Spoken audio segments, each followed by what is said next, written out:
I grew up in Alabama, surrounded by monuments and memorials celebrating the Confederacy, and very little acknowledging the history of slavery or presenting that history from the perspective of enslaved people.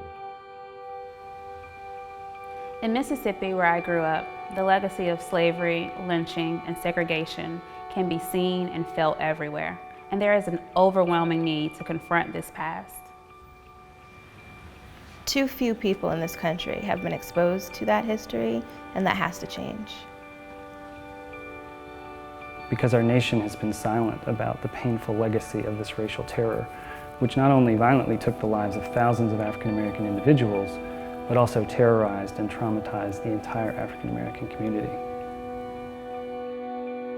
As a survivor of the Rwandan genocide, I know that a nation cannot heal, cannot recover from a history of violence and injustice without creating the places to remember where the truth can be told.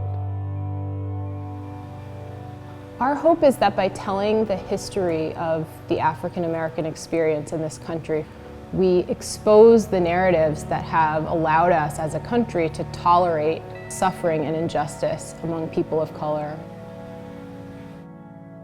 We want to create an institution that allows people to experience directly what this history means, what it does.